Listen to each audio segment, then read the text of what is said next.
os anos, no dia 31 de dezembro, é realizada a famosa Corrida de São Silvestre, em São Paulo, competição que, por causa da pandemia do novo coronavírus, esse ano de 2020, não será realizada, ou melhor, foi adiada.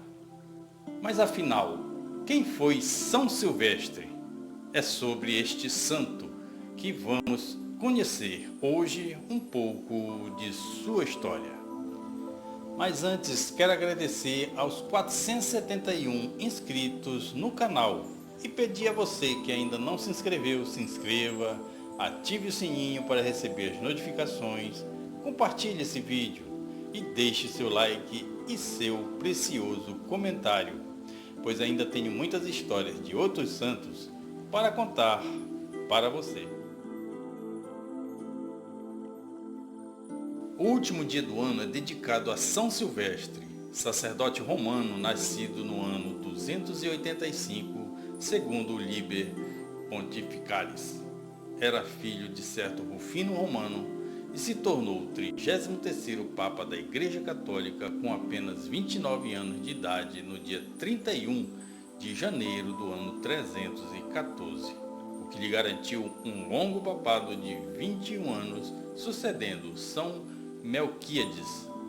Ele foi o artífice da passagem da Roma pagã para a Roma cristã e aquele que presenciou a construção das grandes basílicas por obra de Constantino. Em seu pontificado, estabeleceu novas bases doutrinais e disciplinares, colocando a Igreja em um novo contexto social e político, no qual o imperador romano Constantino decretou o fim da brutal perseguição contra os cristãos, que tinha marcado de sangue os primeiros séculos da Igreja. A propósito da conversão de Constantino I, a tradição narra que ele teria tido uma visão antes da Batalha da Ponte de Milvio em 312. No entanto, existe uma outra versão segundo a qual o imperador teria lepra e, assim que São Silvestre o batizou por imersão numa piscina, viu-se instantaneamente curado.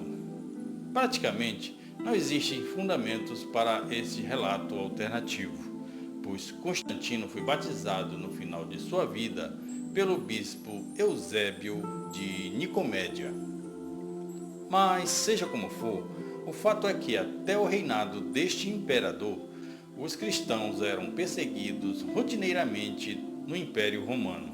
A divergência de religião entre cristianismo e paganismo resultou em vários conflitos e massacres, que contabilizaram perdas maiores para os cristãos. A conversão de Constantino I inaugurou uma nova fase na história da Igreja Católica, pois abriria caminho para que a crença se tornasse a oficial do Império, se firmasse, conquistasse adeptos em grande quantidade, assim como o poder político. Para a Igreja, é o início de um estado de paz. Ocorreu assim o entrosamento entre o clero e o Estado. O Papa Silvestre I apegou-se ao lado de um imperador culto e ousado como Constantino, o qual, mais que servi-lo, se terá antes servido dele, da sua simplicidade e humanidade, agindo por vezes como verdadeiro bispo da Igreja, sobretudo no Oriente, onde recebe o nome de Isapóstolo, isto é, igual aos apóstolos. E na realidade, nos assuntos externos da Igreja, o imperador considerava-se acima dos próprios bispos, o bispo dos bispos, com inevitáveis intromissões nos próprios assuntos internos, uma vez que, com a sua mentalidade ainda pagã, não estava capacitado para entender e aceitar um poder espiritual diferente e acima do civil ou político. E talvez São Silvestre, na sua simplicidade, tivesse sido o Papa ideal para a circunstância. Outro Papa mais exigente, mais cioso da sua autoridade, teria irritado a megalomania de Constantino, perdendo a sua proteção. Ainda estava muito viva a lembrança dos horrores porque passara a igreja no reinado de Diocleciano, e São Silvestre, testemunha desta perseguição que ameaçou subverter por completo a igreja, terá preferido agradecer este dom inesperado da proteção imperial e agir com moderação e prudência. Constantino terá certamente exorbitado, mas isso ter-se-á devido ao desejo de manter a paz no império, ameaçado por dissensões ideológicas da igreja, como na questão do donatismo, que, apesar de já condenado no pontificado anterior, se vê de novo discutido em 316 por iniciativa sua. 2 anos depois, gerou-se nova agitação doutrinária mais perigosa, com origem na pregação de Ário, sacerdote alexandrino que negava a divindade da segunda pessoa e, consequentemente, o mistério da Santíssima Trindade. Constantino, inteirado da agitação doutrinária, manda mais uma vez convocar os bispos do império para dirimirem a questão. Sabemos que pelo Liber Pontificalis, por Eusébio e Santo Atanásio, que o Papa dá o seu acordo e envia como representantes seus Ósio, bispo de Córdoba, acompanhado por 2 presbíteros. Ele, como dignidade suprema, não se imiscuiria nas disputas, reservando-se a aprovação do veredicto final. Além disso, não convinha parecer demasiado submisso ao imperador. Foi o primeiro concílio ecumênico universal que reuniu em Nicéia, no ano 325, mais de 300 bispos, com o próprio imperador a presidir em lugar de honra. A ausência do Papa Silvestre I, que até hoje é motivo de debate, se deveu possivelmente por razões de saúde. Os padres conciliares não tiveram dificuldade em fazer prevalecer a doutrina recebida dos apóstolos sobre a divindade de Cristo, proposta energicamente pelo bispo de Alexandria, Santo Atanásio. A heresia de Ário foi condenada sem hesitação e a ortodoxia trinitária ficou exarada no chamado Sínodo Niceno, ou Credo, ratificado por Silvestre I. Constantino, satisfeito com a união estabelecida, parte no ano seguinte para as margens de Bósforo, onde, em 330, inaugura Constantinopla, o que seria a nova capital do Império, eixo nefrálgico entre o Oriente e o Ocidente, até sua queda em poder dos turcos otomanos no ano de 1453. Por sugestão do Papa Silvestre, Constantino fundou a Basílica de São Pedro, na colina vaticana sobre o templo pré-existente dedicado a Apolo, onde sepultou o corpo do apóstolo Pedro.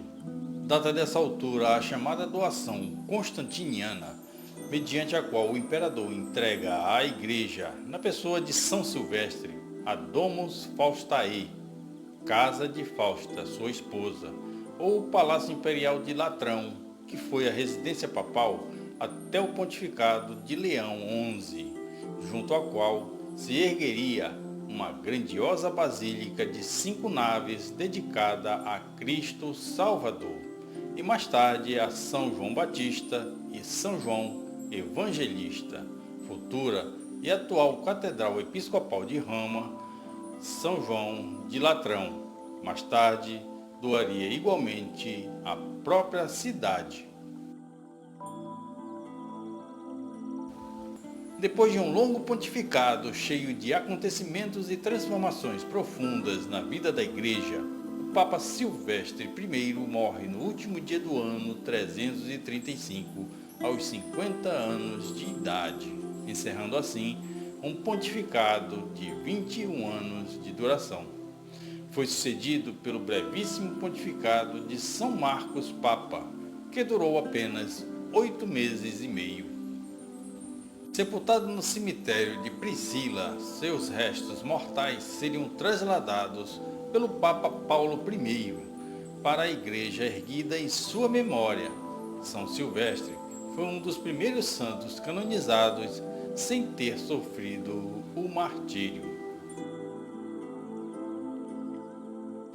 O Papa Silvestre I é padroeiro da ordem cavalheiresca chamada Milícia Dourada, ou também Espora de Ouro, que, segundo a tradição, foi fundada pessoalmente pelo imperador Constantino I. Após vários acontecimentos ao longo dos séculos, o Papa Gregório XVI, em 1841, no âmbito de uma ampla reforma das ordens equestres, separou a Milícia Dourada da ordem do Papa São Silvestre, assegurando-lhe dignidade e estatutos próprios. Em 1905, o Papa Pio X acrescentou outras modificações que vigoram ainda hoje. São Silvestre é lembrado como protetor dos seguidores mais fiéis a Cristo e também instituiu o domingo como dia santo. Existem apenas 3 paróquias dedicadas a São Silvestre no Brasil. A maior delas está localizada no distrito de São Silvestre, que faz parte de Jacareí, no Vale do Paraíba, em São Paulo. As outras ficam em Viçosa, Minas Gerais, e Maringá, no Paraná.